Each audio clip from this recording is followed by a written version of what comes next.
Hi everyone, welcome back. I know you can't sleep, so tonight I'll keep you company with a story from Germany, a story almost 100 years old. It's about a man who hid behind the face of an ordinary neighbor, a quiet worker, even a husband, while at night he roamed the streets of Düsseldorf and left behind scenes of horror.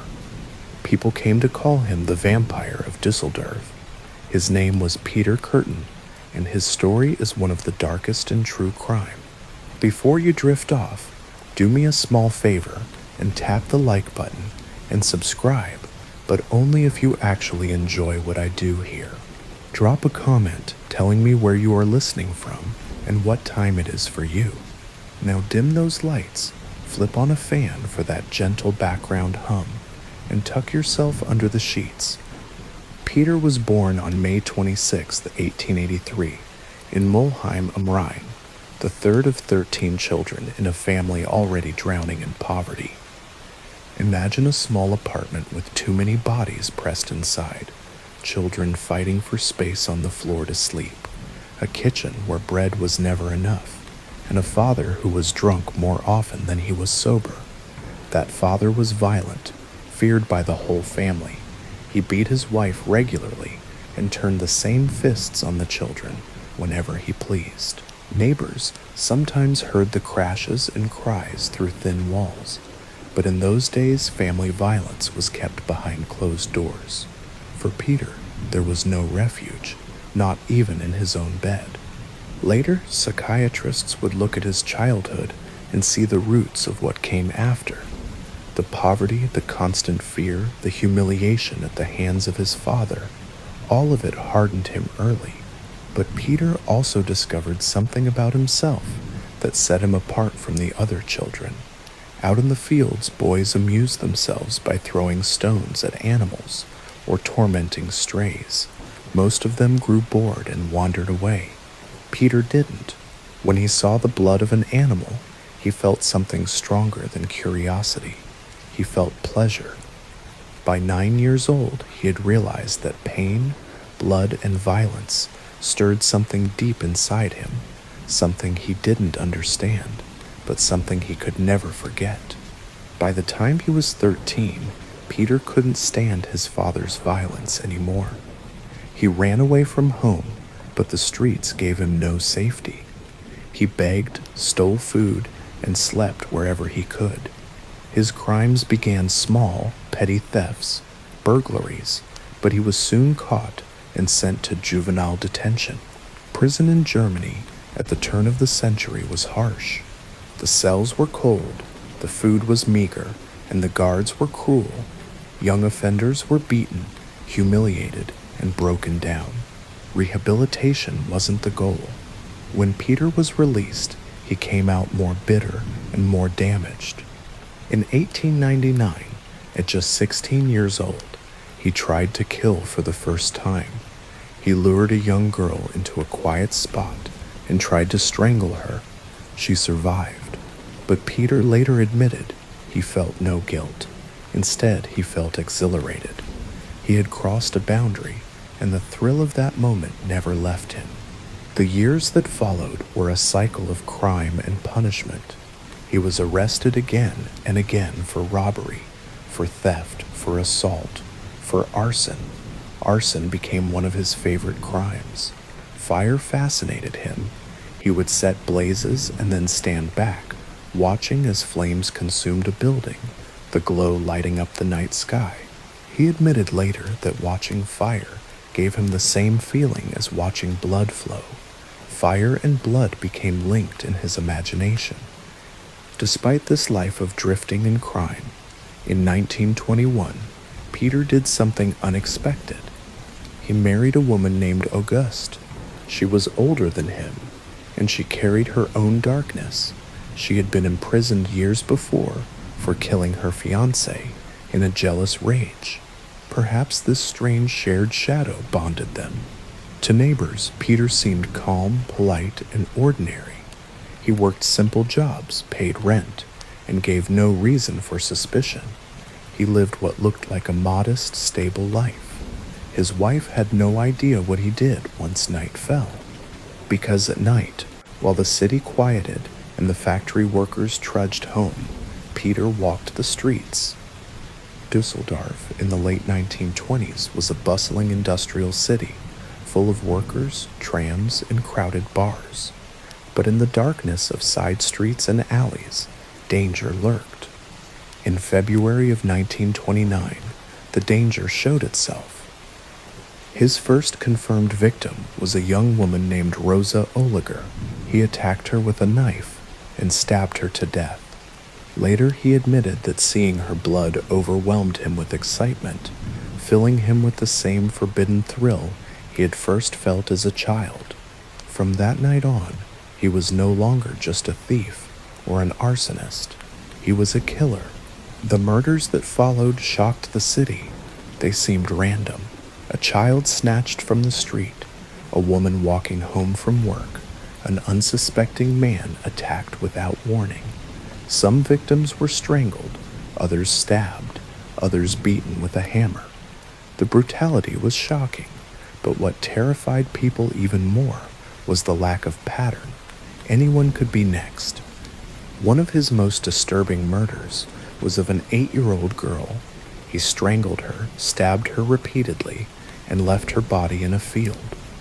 Days later, unable to resist, he returned to the spot to relive the crime in his imagination. The newspapers, desperate to capture the horror in words, called him the Vampire of Düsseldorf. After it was revealed he sometimes drank blood from his victims. The nickname stuck, and soon it was whispered across the city in fear. By the end of 1929, Düsseldorf was living in terror. Women no longer walked home alone. Parents kept children inside. Rumors spread quickly. Some believed the killer was a stranger who had wandered into the city. Others thought he must be a local, someone they passed on the street each day. The newspapers ran frightening headlines. Each new murder sent waves of panic through neighborhoods. People locked their doors and peered through windows at night, wondering if the vampire was outside. For Peter, the fear was intoxicating. He clipped newspaper articles, reading them again and again. He savored the panic, smiling as he imagined the city holding its breath. He blended in during the day, just another man in a hat and coat, nodding politely to neighbors. But he knew the truth. He was the monster they all feared, and no one suspected. In 1930, he killed a woman named Maria Hahn. Unlike earlier victims, Maria had trusted him. He courted her, took her for a walk in the countryside, and then strangled and stabbed her. He buried her in a shallow grave, but couldn't leave her behind. He returned again and again to stand over her body, reliving the murder. In a strange twist, he even tried to lead police to the grave while pretending to be a concerned passerby. His arrogance was growing. He was playing with the city, taunting investigators. The police, meanwhile, were overwhelmed. They had dozens of crime scenes and survivors who gave conflicting descriptions. Some victims said the attacker was tall, others short. Some described his hat, others swore he was bareheaded. With no clear suspect and a public demanding answers, detectives grew desperate. Then, in May of 1930, came the mistake that ended it all. A young woman named Maria Budlik arrived in Düsseldorf looking for work. She became lost, and on the street, Peter approached her, offering help. He tried to lure her back to his apartment, but Maria felt uneasy and refused. She managed to escape, and unlike others, she went to the police. Her description matched earlier accounts of the unknown attacker. For the first time, police had a clear lead. On May 23, 1930, they arrested Peter Kürten. At first, they were unsure. He looked ordinary, polite, almost mild, but under questioning, Peter began to talk, and once he started, he didn't stop. Over the following weeks, he confessed in chilling detail. He admitted to at least 10 murders and dozens of attempted murders. He explained how he stalked his victims, how he struck, how he felt pleasure from their suffering. He described drinking blood. He explained how fire excited him.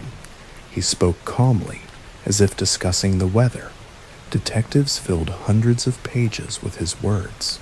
Even seasoned officers were horrified. In April of 1931, his trial began. The courtroom was crowded. Journalists filled the seats. Families of victims sat silently, waiting to hear his words. Psychiatrists debated his sanity. Some argued he must be insane, but in the end, the conclusion was clear. He knew what he was doing. He understood right from wrong. He chose to kill because he wanted to. The jury found him guilty of 9 murders and 7 attempted murders. The sentence was death. On July 2nd, 1931, in Cologne prison, Peter Kürten walked calmly to the guillotine. Witnesses said he showed no fear. His final words chilled everyone who heard them. He asked whether, after his head was severed, he would still be able to hear the sound of his own blood rushing out, and whether that sound would be the greatest pleasure of all. Moments later, the blade fell. The vampire of Düsseldorf was dead, but the memory of his crimes haunted the city. He was not the most prolific killer, but the sadism of his acts, the randomness of his victims, and the dread he cast over an entire city left scars that never faded.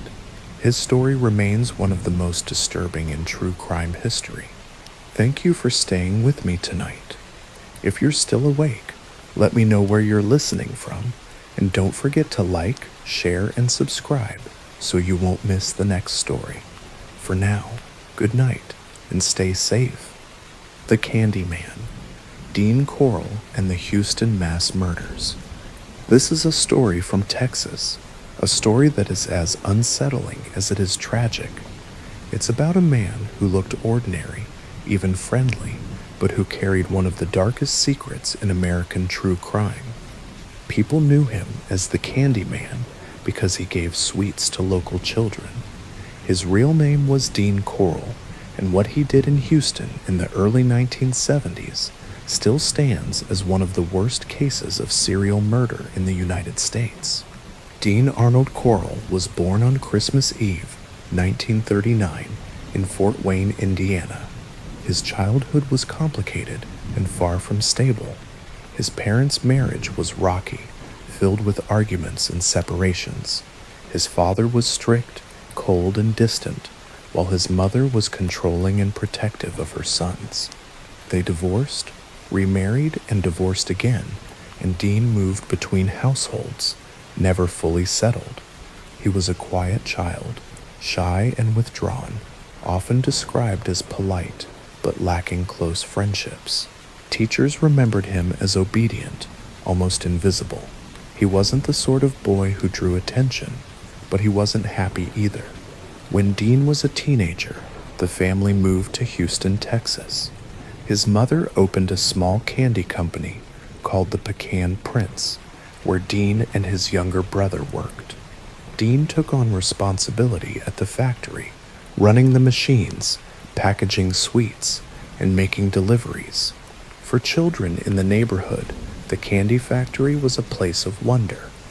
Dean sometimes handed out free sweets to local kids, and they began calling him the Candyman. To outsiders, it seemed harmless, even generous. Parents saw a polite young man helping his mother's business, but the candy was more than a treat. It was a way for Dean to build trust, to lure children close. As Dean grew into adulthood, he carried on the candy business with his mother and stepfather, eventually opening another candy shop in Houston Heights, a working-class neighborhood filled with families, children, and teenagers. Houston in the late 1960s and early 1970s was expanding quickly, with new industries and new people arriving every year. In the Heights, kids played freely in the streets, rode bikes through the neighborhoods, and gathered at shops and arcades. Parents often let them roam without worry, It was a time when children disappeared now and then, but police usually assumed they had run away, especially teenagers. Houston was large, full of distractions, and it was easy to believe that restless boys had simply drifted elsewhere. That assumption would allow Dean Coral to operate in the shadows for years. Dean was different from most men in the neighborhood. He didn't marry, and he preferred the company of teenage boys. He gave them candy, money, alcohol, and sometimes a place to hang out. Some saw him as a generous older friend, others as a little strange but harmless. What no one knew was that Coral was grooming them, testing boundaries, learning who was vulnerable. Two boys in particular became central to his secret life. The first was David Brooks. David was around 12 years old when he met Coral. He came from a troubled home, his parents divorced, and he often drifted between relatives. Dean offered him stability, money, and attention. Over time, he groomed Brooks into a sexual relationship, and then deeper into complicity. By his mid-teens, Brooks was helping Coral find other boys, luring them with promises of parties or rides in Dean's car. The silent twins, June and Jennifer Gibbons. Tonight, I'll tell you a story that is unlike most others. This is not about a serial killer hiding in the shadows or a stranger prowling city streets, but about two sisters, twins, who lived side by side, yet apart from the world. They were known as June and Jennifer Gibbons, and people called them the Silent Twins. Their bond was so strong, it shut everyone else out. They spoke only to each other in a secret language no one else could understand. Their strange pact lasted from childhood into adulthood, and it ended in tragedy. June and Jennifer were born on April 11, 1963, in Barbados. Their parents were immigrants who later moved to the United Kingdom, settling in Haverfordwest, Wales. Their father worked for the Royal Air Force, and their mother cared for the family. June and Jennifer were part of a larger family, with brothers and sisters, but even from an early age, they seemed set apart. When they were young children, they began speaking in a way no one else could follow. It was English, but twisted, fast, whispered, full of rhythms and intonations only they understood. Over time, their secret language evolved into something more complex, so private that even their own parents struggled to catch a word.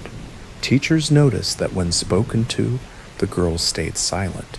They would not answer. If forced, they muttered or spoke so quickly and quietly that no one could make sense of it. To outsiders, they were mute. To each other, they were a world entire. School was difficult. The twins were the only black children in their primary school, and they were bullied by classmates. Their shyness made them even more isolated. Teachers grew frustrated, describing them as uncooperative, unreachable. Their silence became a shield, protecting them from a world they found hostile, but also cutting them off from any chance at friendship. Even at home, they withdrew. They ate quickly, in silence. They mirrored each other's movements, one waiting for the other to act. Their parents were bewildered, not sure how to reach them. By the time they were teenagers, June and Jennifer had retreated almost entirely into their private world.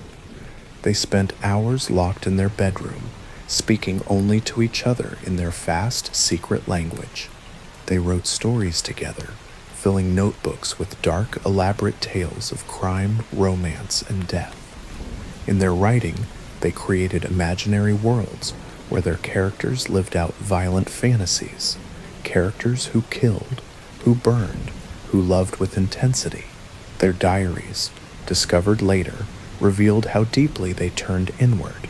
They wrote of their love for each other, but also of jealousy and resentment, as though their closeness was both a gift and a curse. Psychologists who studied them later said their relationship was symbiotic, but also destructive. They were two halves of a single person, unable to function separately, but unable to thrive together. They depended on each other completely, yet resented that dependence. In one diary, June wrote, "Without my sister, I am nothing. Without my sister, I will cease to exist." Jennifer wrote, "We have become fatal enemies in each other's eyes. We feel the strange force.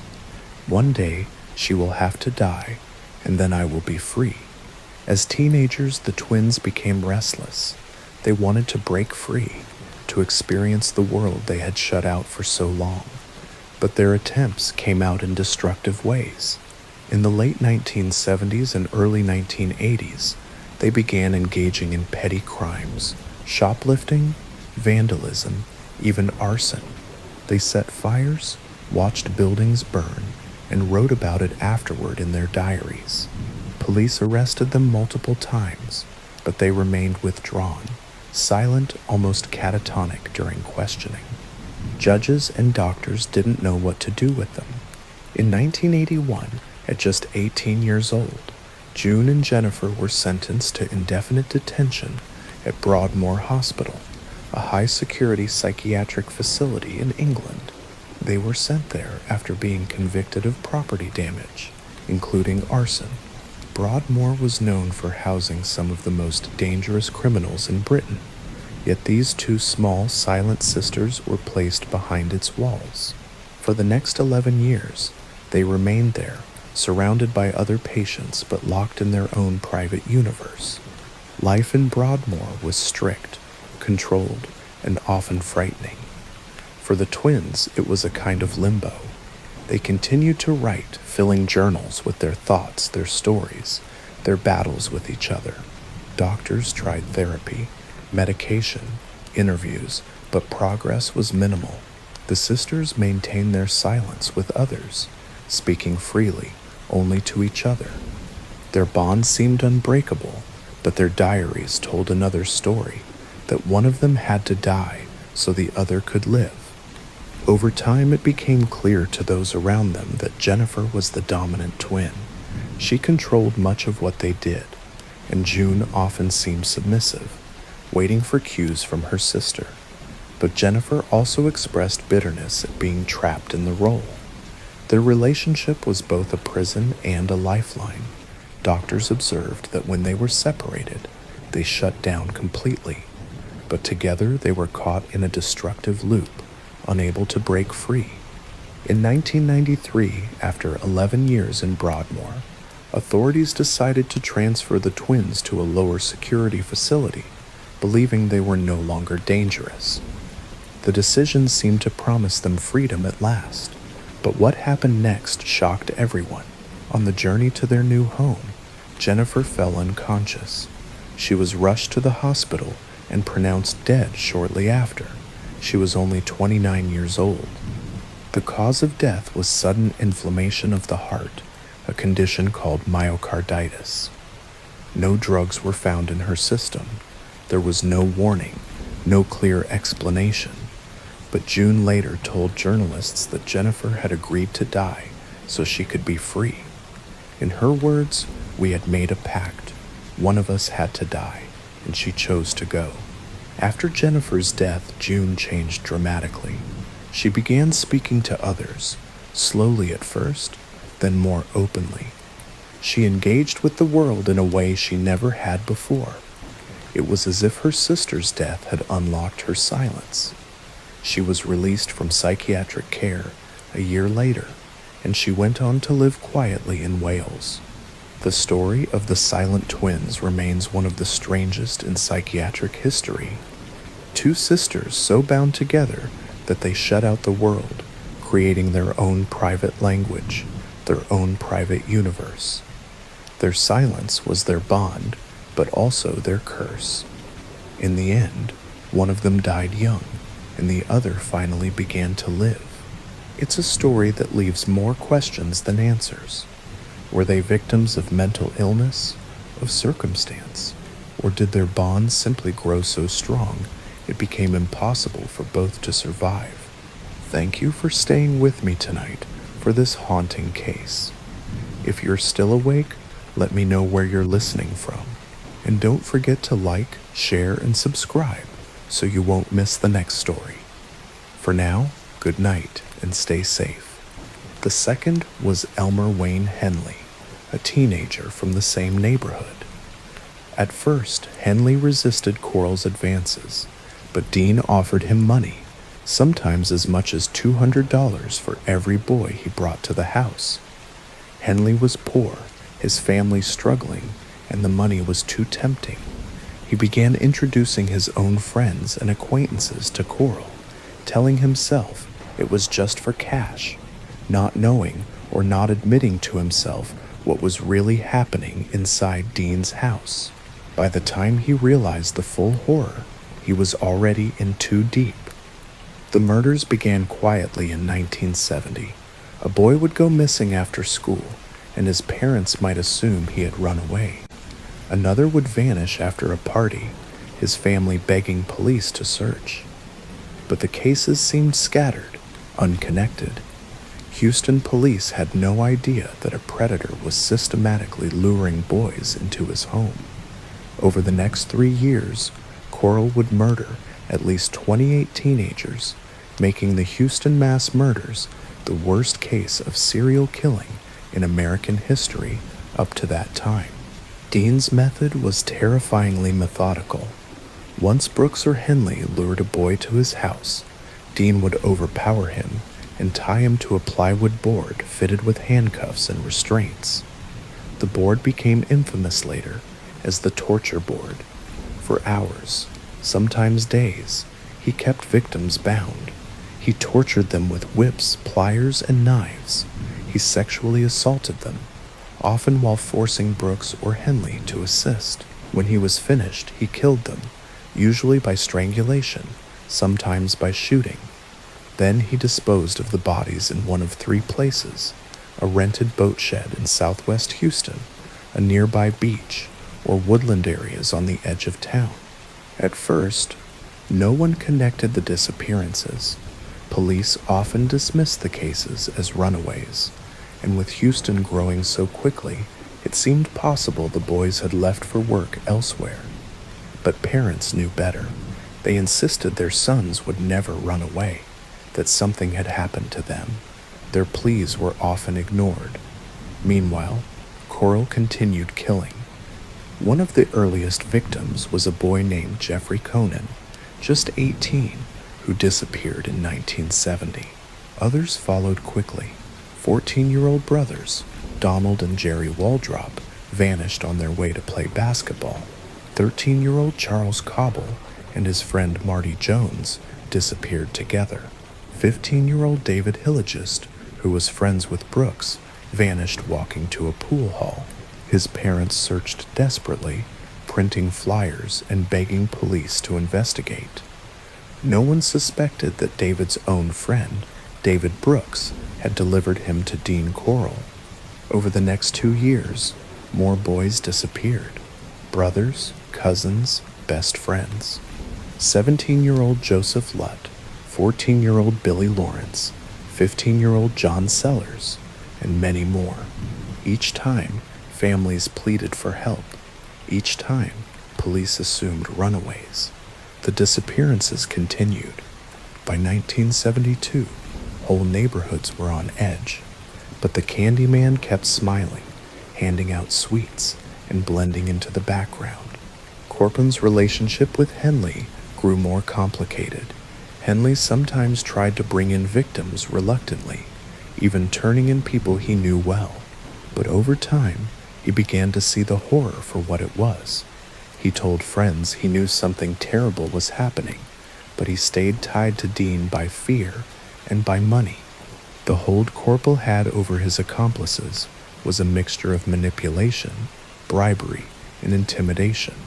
Everything ended on August 8th, 1973. That night, Henley invited 2 friends, 17-year-old Timothy Curley and 15-year-old Rhonda Williams, to Corfon's house for a party. When Corfin saw that a girl had been brought, he flew into a rage. He tied up all 3 teenagers and threatened to kill them, but Henley sensing that Corfin might actually kill them all, managed to talk him into untying him, claiming he would help with the torture. When Corfin turned his back, Henley grabbed a pistol and shot him multiple times. Dean Corfin collapsed and died on his own floor, ending his reign of terror not at the hands of police, but at the hands of his own teenage accomplice. After the shooting, Henley called police and confessed everything. At first, officers could hardly believe the story, but when Henley led them to the boat shed, the truth was undeniable. Inside, they found bodies wrapped in plastic, buried in shallow graves. Over the following days, they uncovered more remains from the beach and the woodland burial sites. In total, at least 28 boys were confirmed murdered. Families gathered at the scenes, waiting in anguish to learn if their sons were among the victims. The discovery shocked Houston and the nation.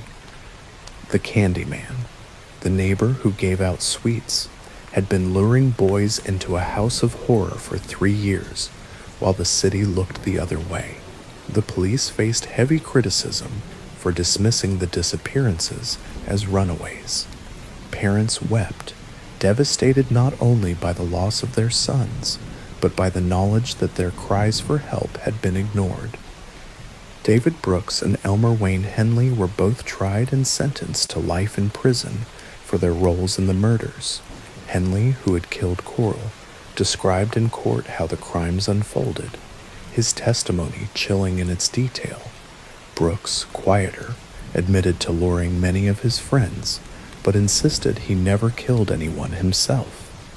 The trials dragged on for years, but in the end, both men remained in prison for life.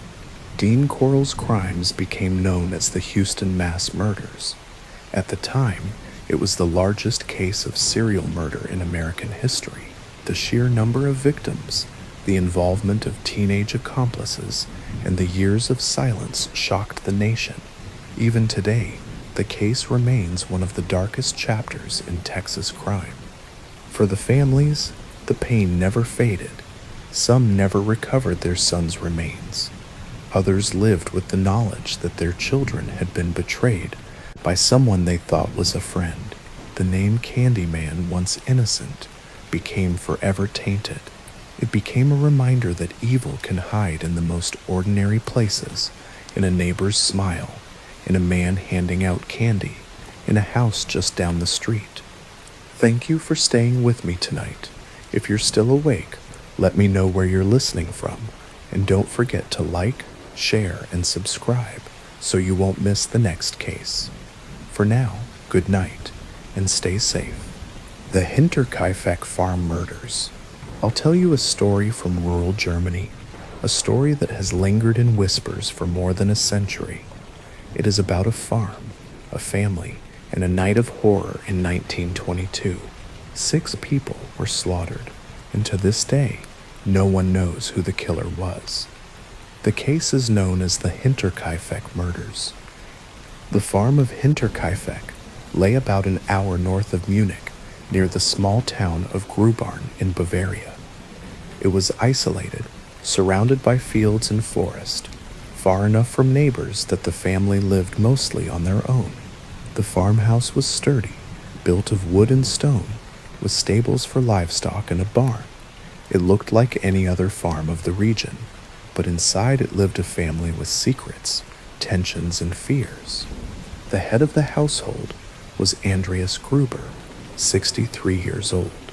He was known as a harsh, difficult man, quick-tempered and stern. His wife, Sejalia, was 72, quiet and long-suffering. Their daughter, Victoria, was 35, widowed after her husband died in the First World War. She lived with her parents, along with her 2 children, little Sejalia, just 7 years old, and Joseph, only 2. Rounding out the household was a maid, Maria Baumgartner, who had only just arrived at the farm on March 31st, 1922, the very day of the murders. The Gruber family was not well liked in the village. Andreas was harsh with neighbors, and rumors swirled about life on the farm. The darkest rumor was that Andreas and his daughter Victoria had an incestuous relationship. The courts had even convicted them once for incest, though both denied it. Victoria longed to marry a man named Lorenz Schlittenbauer, a widowed neighbor, but her father forbade it. Tensions in the house were high, and Victoria felt trapped between duty to her father and her own desire for freedom. In the days leading up to the murders, strange things began happening at Hinterkaifeck. Andreas noticed footprints in the snow leading from the forest to the farm, but none leading back. He heard footsteps in the attic, as if someone was walking above the bedrooms. Tools went missing.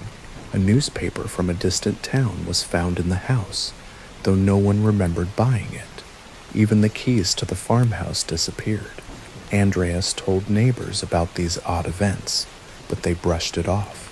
On such a remote farm, strange noises and misplaced objects could be explained away. But Andreas believed someone had been inside the house. On the evening of March 31st, the farm fell silent. What exactly happened that night remains a mystery, but what is known is horrifying. Sometime in the evening, members of the family were lured into the barn one by one. First Andreas, then his wife Kazilia, then Victoria, and finally little 7-year-old Kazilia. Each was struck with a mattock, a farm tool similar to a pickaxe. The blows crushed their skulls, killing them brutally. The killer then returned inside the farmhouse, where he murdered the maid Maria in her chamber, and finally little Joseph in his crib. 6 victims in total, wiped out in a single night. What makes the crime so chilling is not only the brutality, but what happened afterward. The killer, or killers, stayed on the farm. For several days after the murders, neighbors noticed smoke rising from the chimney. Cows were milked, animals were fed, meals were prepared in the kitchen. Whoever had slaughtered the family remained in the house, living among the dead. The crime went undiscovered for days. It was only on April 4th, when neighbors grew concerned about the family's absence, that people entered the farm. They found the barn doors closed, the house strangely quiet. Inside the barn, they uncovered the bodies of Andreas, Cecilia, Victoria, and little Cecilia, stacked and covered with hay. Inside the farmhouse, the maid Maria was found lifeless in her bed, and young Joseph dead in his crib. The scene shocked even experienced investigators. Blood stained the walls, hay covered the barn floor, the bodies showed savage wounds. The little girl, 7-year-old Cecilia, had clumps of her own hair in her hands, suggesting she had lived long enough after the attack to pull her hair out in terror. The investigation began immediately, but confusion reigned. The Grubers were not popular, and neighbors whispered theories. Some believed Lorenz Schlittenbauer, the neighbor and Victoria's would-be lover, had committed the murders in anger. Others believed a vagrant or escaped convict had done it. Still others suspected a robbery gone wrong, though valuables were left untouched. Investigators questioned dozens of people. Schlittenbauer in particular drew suspicion. He was one of the first to discover the bodies, and witnesses said he seemed strangely calm. He also knew the layout of the farm well. Some thought he killed Victoria out of jealousy or rage, but no evidence tied him directly to the murders. Theories multiplied. Some said the killer had lived in the attic for days before striking, watching the family, waiting. The footsteps Andreas had heard were real, they said. Others believed it was a stranger passing through, taking shelter in the barn before turning violent. A few even whispered supernatural explanations, saying the farm was cursed, haunted by restless spirits. The crime scene itself was compromised almost immediately. Villagers crowded onto the farm, walking through the barn, touching the bodies, moving objects. Evidence was trampled or destroyed. Police lacked modern forensic tools, and clues slipped away. One of the strangest elements was the behavior of the killer after the murders. For days, he lived at Hinterkaifeck. He milked the cows, fed the chickens, cooked meals. Smoke rose steadily from the chimney. It was as if the murderer had stepped into the lives of the dead, caring for their animals while their bodies lay in the barn. Some said he stayed to hide evidence. Others said he felt at home, that the killings had given him control of the farm. No explanation ever made sense. Autopsies confirmed the brutality of the attacks. The victims' skulls were crushed, some with multiple blows. The weapon was likely a mattock or pickaxe, a common farm tool, but it was never found. The little girl had lived for hours after the attack, her wounds too severe to save her. The horror of her final moments haunted investigators. Over time, the case grew colder. Police pursued suspects, but never found enough evidence. In the 1950s, new investigators reopened the files, but again, nothing conclusive emerged. Generations of detectives studied the case, each offering new theories but no answers. Even modern forensic tests, conducted on preserved skulls of the victims, yielded nothing useful.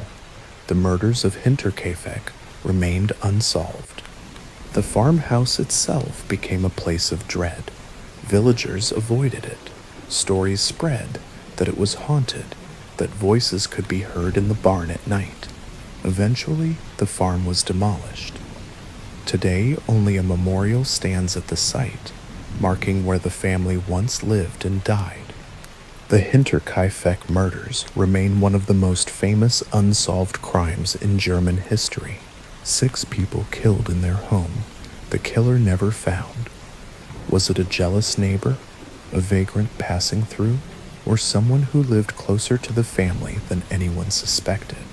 After more than a century, the answers are lost. What remains is the memory of a family destroyed, and the chilling knowledge that their murderer walked away into the night, never punished. The Night Stalker, Richard Ramirez. I'll tell you a story that haunted California in the 1980s. It's about a drifter, a man who called himself a servant of Satan, who slipped into houses at night and left entire neighborhoods frozen with fear. Newspapers called him the Night Stalker, and his real name was Richard Ramirez. His crimes left a scar on Los Angeles that has never truly faded, and his capture by ordinary citizens remains one of the most remarkable moments in modern crime. Richard Ramirez was born on February 29, 1960, in El Paso, Texas. He was the youngest of 5 children in a working-class Mexican-American family. His father, Julian, worked on the railroads, a stern and often violent man who disciplined his children with harsh beatings. His mother, Mercedes, worked in a boot factory, exposed daily to chemicals that doctors later suggested may have affected Richard's development. As a boy, Richard was quiet, skinny, and often withdrawn. But there were early signs of trouble. He suffered multiple head injuries in childhood, once when a dresser fell on him, another time when a swing hit him hard in the head. Later, he began having seizures. Some researchers believe these injuries may have contributed to the dark path he would take. He was especially close to his older cousin Miguel, a Vietnam War veteran who returned home deeply disturbed. Miguel showed Richard gruesome photographs of women he claimed to have assaulted and mutilated overseas. He taught the boy how to handle weapons and described violence in lurid detail. When Richard was only 12 years old, he stood frozen as Miguel shot his own wife in front of him. That moment seared itself into Richard's memory. As he entered his teenage years, Richard drifted further from school and family.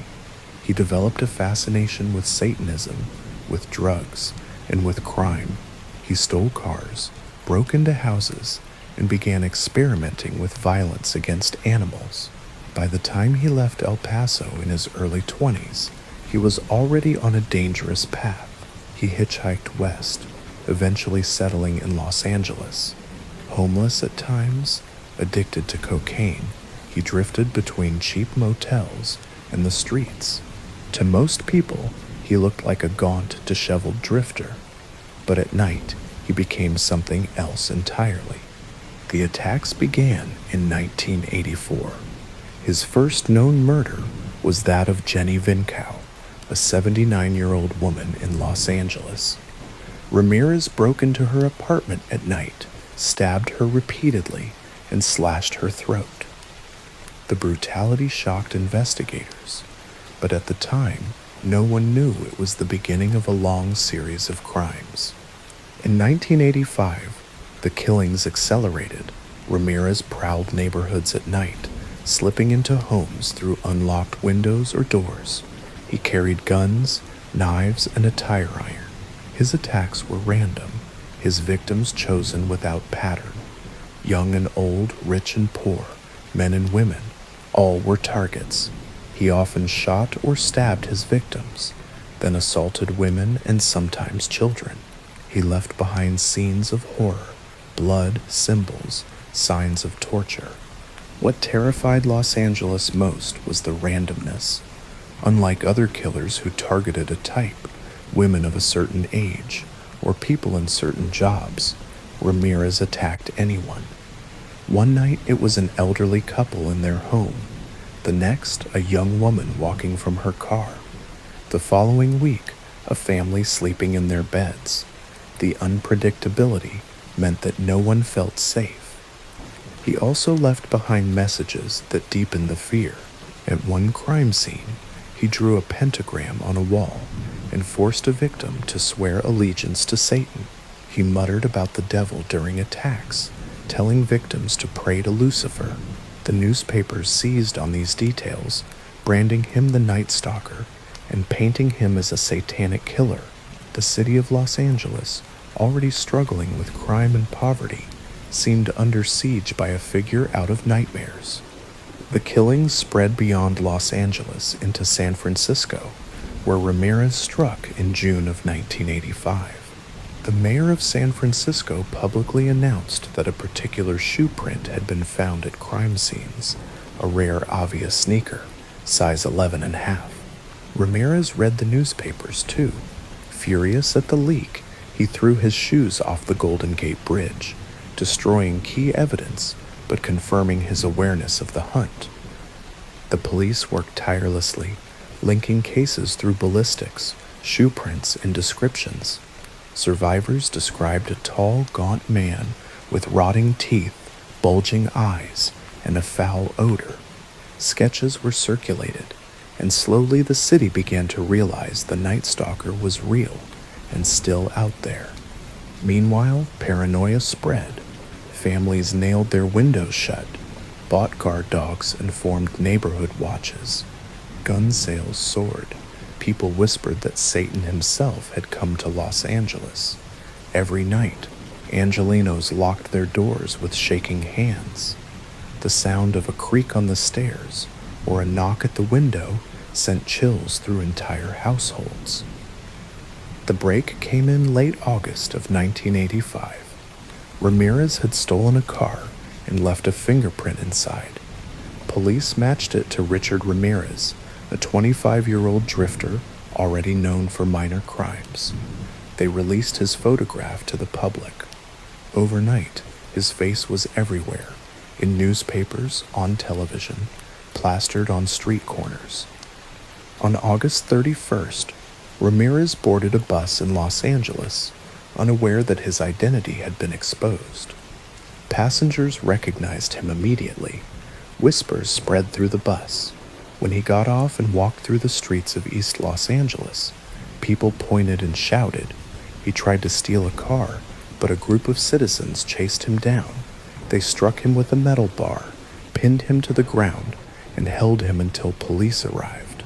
The terrifying Night Stalker had been brought down not by armed officers, but by ordinary people who refused to let him escape. The trial that followed was one of the most sensational in California history. In the courtroom, Ramirez played to the cameras. He shouted "Hail Satan," flashed pentagrams drawn on his palms, and smirked at the families of his victims. He seemed to relish his role as a villain. In 1989, after one of the longest trials in state history, he was convicted of 13 murders, 5 attempted murders, 11 sexual assaults, and 14 burglaries. He was sentenced to death in California's gas chamber. When the sentence was read, he said calmly, "Big deal. Death always went with the territory. See you in Disneyland." Ramirez spent the next decades on death row at San Quentin prison. He continued to attract attention, even receiving letters from admirers who saw him as a dark celebrity. He married a woman while in prison, though the marriage later fell apart. He never expressed remorse for his crimes. In 2013, before his execution could be carried out, Richard Ramirez died of cancer at the age of 53. He left behind a legacy of fear, of nightmares, and of grief for the families of his victims. The name Night Stalker remains one of the most infamous in American crime. The story of Richard Ramirez is one of chaos and terror.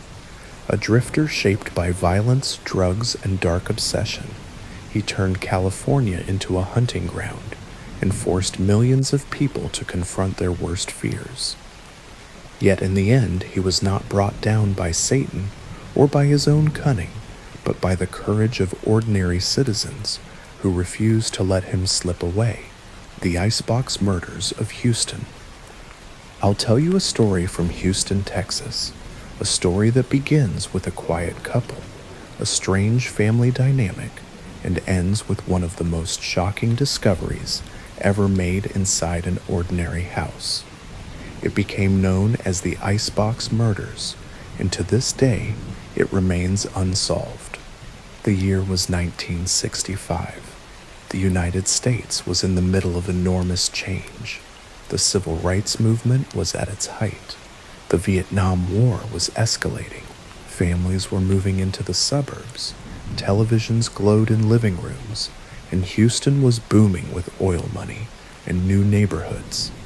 Among all that growth stood a modest little home at 1815 Driscoll Street in the Montrose area of Houston. It was a small, aging house, not remarkable, with a porch that sagged slightly and a lawn that had grown unkempt. Inside lived Fred and Edwina Rogers. Fred was 81 years old, a retired real estate man. Edwina was 79, a quiet housewife. By all accounts, they were ordinary, not especially close to neighbors, not particularly social. Their grown son, Charles, still lived with them, though neighbors almost never saw him. Charles Rogers was 53 years old in 1965. He had once been promising, an intelligent man, a skilled seismologist who had worked in the oil industry. He served as a pilot during World War II, spoke several languages, and was known as a gifted amateur radio operator. But over time, he had withdrawn from the world. Neighbors said they almost never saw him. Even his own parents' friends said they weren't sure if he still lived in the house. He communicated with Fred and Edwina, it was said, mostly by slipping notes under his bedroom door. On June 20th, 1965, Father's Day, relatives of Fred and Edwina grew concerned. They hadn't heard from the couple in days. Phone calls went unanswered. A worried nephew went to the house to check on them. The door was locked. The house was quiet. But something felt wrong. He contacted Houston police, who arrived that evening. When officers entered the house, at first glance, nothing seemed too unusual. The rooms were a little messy, but there was no obvious sign of struggle. They moved cautiously from room to room until one officer opened the refrigerator. Inside, neatly stacked, were human body parts wrapped in paper, packages of flesh and bone, stacked alongside shelves of old food. On the bottom shelf inside the vegetable drawer, they found two severed heads, those of Fred and Edwina Rogers. The sight shocked even seasoned officers. It was clear immediately that Fred and Edwina had been murdered, dismembered, and stored inside their own refrigerator. The rest of their remains were missing, though bloodstains throughout the house told the story. Investigators pieced together what they could. Edwina had been beaten and shot execution style in the head. Fred's death was even more brutal. He had been beaten with a hammer, his eyes gouged out, and his genitals removed. Both bodies had been drained of blood, dismembered, and carefully stored in the fridge. Whoever did this had taken their time. The crime scene was not chaotic, but methodical. Suspicion immediately turned to the only other person known to live in the house, their son, Charles Rogers. But Charles was gone. His bedroom was locked, but when police forced it open, they found it bare, almost sterile. A desk, a chair, a bed neatly made, nothing else. The walls were clean, the drawers empty. It was as though Charles had erased himself from the house. Neighbors were stunned. Many admitted they hadn't seen Charles in years, even though he lived in the house. Some didn't even realize he was still there.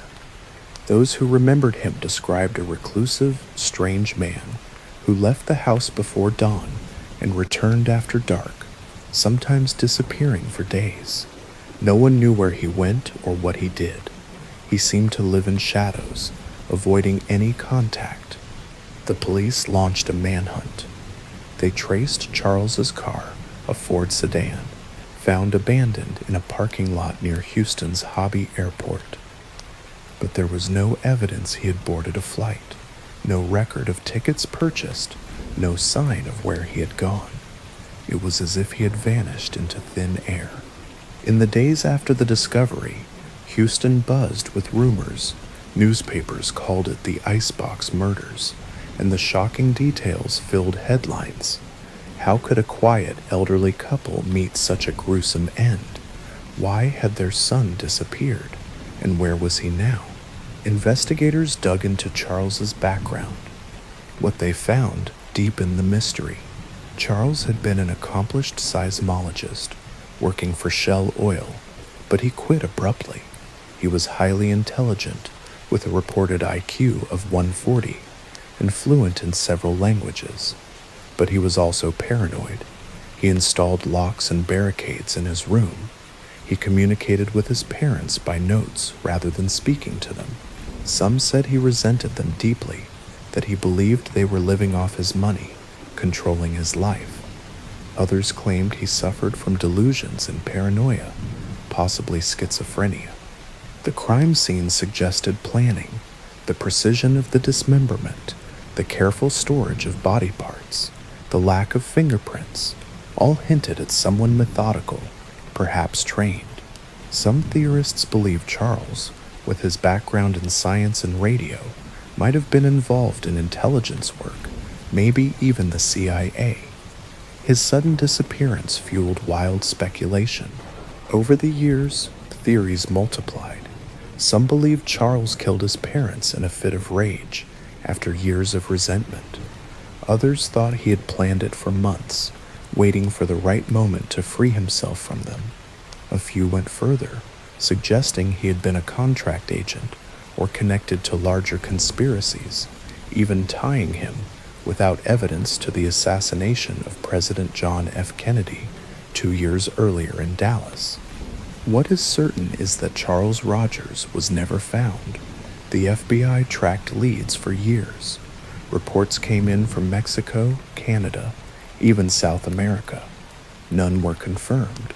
Some investigators believed he fled to Mexico and lived quietly under a new name. Others thought he was killed soon after the murders, his body never found. In 1992, a book titled The Man on the Grassy Knoll claimed that Charles Rogers was one of the gunmen in the JFK assassination and had killed his parents because they discovered his secret. The theory was sensational, but never proven. What remains undeniable is the horror of what was found in that little house on Driscoll Street. The icebox murders shocked Houston, and the images of body parts stacked in a refrigerator lingered in the minds of all who saw them. The house itself stood empty for years, eventually demolished. Today, nothing remains of the crime scene, but the mystery endures. Fred and Edwina Rogers were brutally murdered, their remains hidden in their own kitchen. Their son Charles vanished without a trace, never captured, never confirmed dead. The case remains open, unsolved, one of Houston's darkest mysteries. The icebox murders remind us that even in the most ordinary homes, behind quiet doors and drawn curtains, secrets can fester until they explode in violence, and sometimes the killer walks away into the night, never to be seen again. The Villisca Axe Murders. And I'll tell you a story that comes from a small Iowa town more than a century ago. It's a story that begins with the ordinary rhythms of farming life in the Midwest, with a church service on a Sunday evening, and ends in horror inside a quiet white house on a dirt street. 8 people bludgeoned to death with an axe, no one ever convicted. The case became one of the most infamous unsolved murders in American history. This is the story of the Villisca Axe Murders. Villisca, Iowa, in 1912, was a small farming community in Montgomery County, near the border with Missouri. It had around 2,000 residents. The streets were unpaved, lined with modest wooden houses, small shops, a bank, a train depot, and a few churches that served as the center of community life. The town was close-knit, the kind of place where everyone knew one another, where neighbors kept an eye on each other's children, and where few bothered to lock their doors at night. Summer evenings were filled with the sounds of children playing outside, the whistle of the train passing through, and the creak of porch swings as families talked before bed. It was safe, it was ordinary, and that made what happened there all the more shocking. At the center of this story was the Moore family. Josiah Moore, known as Joe, was 43 years old in 1912. He was a successful businessman, a partner in a farm equipment company. He was respected, seen as a man of integrity and ambition. His wife, Sarah, was just as well regarded. She was active in the Presbyterian Church, helped organize community events, and cared for their 4 children. Those children were Herman, 11 years old, Catherine, 10, Boyd, 7, and Paul, just 5. The Moore family lived in a 2-story white frame house on East 2nd Street. It wasn't fancy, but it was comfortable, and to most, it looked like the perfect home of a prosperous family in a small town.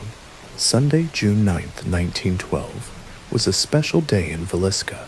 The Presbyterian Church was hosting its annual Children's Day program. This was a major event organized by Sarah Moore herself. The program featured music, recitations, and performances by the children of the congregation. The Moore children all took part, proudly reciting lines they had practiced for weeks. That evening, the family attended the service, along with 2 young guests, Lena and Ina Stillinger, daughters of a nearby farming family. The Stillinger sisters, aged 12 and 8, had been invited to spend the night at the Moore house after the program, rather than walk home in the dark. It was a small kindness that sealed their fate. The program ended around 9:30 that night. The church emptied into the warm June evening. Families strolled home along dirt streets, children laughing and chattering. The Moores and the Stillinger girls returned to the White House on East 2nd Street. They had a snack, chatted for a while, and then, as the town quieted, they settled into bed. Upstairs, Josiah and Sarah went to their bedroom. The Moore children curled into their beds in adjoining rooms. Downstairs, in the guest bedroom, the The Stillinger sisters prepared to sleep. By 10 or 11 p.m., the house was dark, quiet, and still. Somewhere in those hours of night, the killer entered. The back door showed no signs of forced entry, leading investigators to believe it had been left unlocked, as was common in Villisca. Some theorists believe the killer had slipped into the house earlier in the evening, perhaps hiding in the attic while the family was at church, waiting silently until all were asleep. He carried with him an axe. It was Josiah Moore's own axe, usually kept in a shed. Moving first into the master bedroom, the killer stood over Josiah and Sarah. He raised the axe and brought it down with horrifying force. Josiah was struck first. His skull was crushed, his face destroyed beyond recognition. Sarah was killed next, bludgeoned in the same way. The killer then climbed the narrow staircase to the children's rooms. One by one, he bludgeoned Herman, Catherine, Boyd, and Paul, killing them as they slept. Some bore dozens of blows, their small faces obliterated. Finally, he turned to the Stillinger sisters, sleeping downstairs. Both girls were murdered, their bodies later found beneath blood-soaked sheets. Lena, the older of the two, showed signs she may have awakened and fought back in terror before she was killed. In total, 8 people were murdered in less than an hour, but the horror did not end with the killings. What the killer did afterward made the crime even stranger. He covered the faces of the victims with sheets or clothing. He draped cloths over mirrors and windows. He lingered in the house eating food from the kitchen. On the table, investigators later found a plate of uneaten bread and meat. In a basin of water, they found blood, as if the killer had washed his hands before leaving. It was methodical, ritualistic, almost staged. Morning came, and the town stirred. Normally, the Moore children were outside by 7 o'clock, feeding chickens or playing in the yard. But that morning, the house remained still, the curtains drawn. By 8 a.m., a neighbor, Mary Peckham, grew uneasy. She knocked on the door, no answer. She tried to peer inside, but the shades were pulled. She let the Moore's chickens out, then telephoned Josiah's brother, Ross. Ross Moore arrived with a key and entered the house. The first thing he noticed was silence. He walked through the kitchen, up the narrow stairs, and opened the door to the bedroom. What he saw sent him staggering back.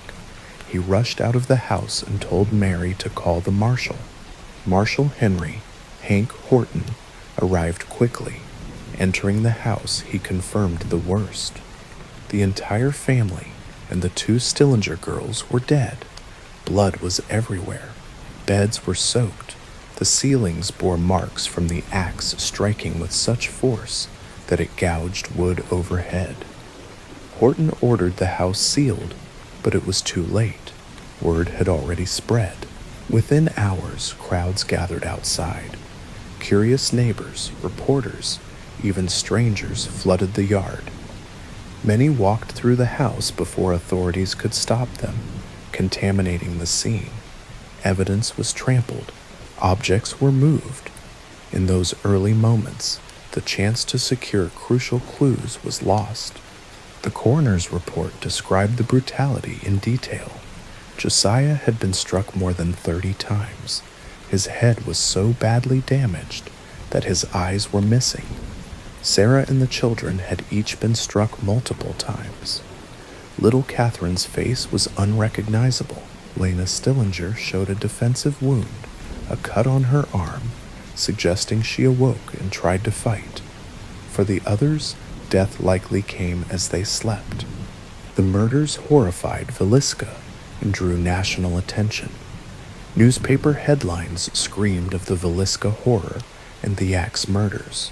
Reporters descended on the small town, filling hotels, interviewing residents, and spreading rumors. Who could have done it, and why? One early suspect was Frank Jones, a wealthy Villisca businessman and state senator. He had once employed Josiah Moore in his hardware store.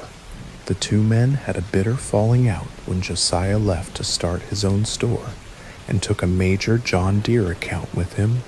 Rumors swirled that Jones nursed a deep grudge, even that he hired someone to kill Moore, but no evidence was ever found linking him to the crime. Another suspect was Reverend George Kelly, a traveling preacher who had been in Villisca that weekend. He was eccentric, with a history of mental illness. He left town early the morning after the murders, and later wrote rambling letters about the case. In 1917, he even confessed to the murders under police pressure, describing details of the crime. But he recanted, and after 2 trials, he was acquitted. His confession was deemed unreliable, the product of coercion and his unstable mind. Others suspected a transient, someone passing through by train.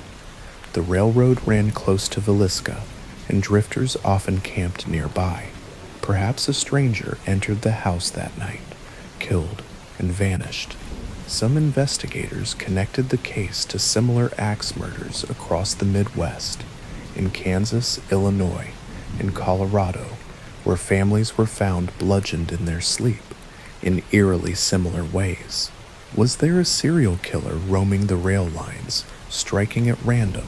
Theories abounded, but evidence was scarce. The crime scene had been too compromised, and forensic science in 1912 was primitive.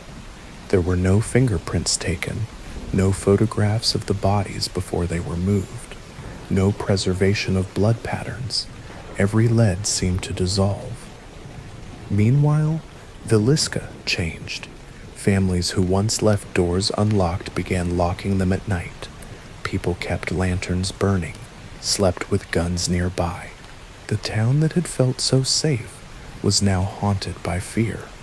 Parents warned children not to linger outside after dark, and as years passed, the case became not just a tragedy, but a legend, a story retold in whispers whenever the wind howled through the fields. The Moore House still stands today, preserved as a grim monument. Visitors say the air feels heavy inside, as if the echoes of that night linger. Some claim to hear footsteps on the stairs, whispers in the dark, or the cries of children. Paranormal investigators have flocked there, convinced it is haunted. Whether haunted or not, the history of what happened inside is chilling enough. 8 lives ended in violence, a whole family and 2 young guests wiped out. The killer never found, never punished. More than a century later, the Villisca axe murders remain unsolved. The White House on East 2nd Street holds its secrets tightly. What remains is the reminder that evil can strike anywhere, even in the most ordinary of places, behind doors that seemed so safe. Thank you for staying with me tonight. If you're still awake, let me know where you're listening from, and don't forget to like, share, and subscribe so you won't miss the next story. For now, good night and stay safe.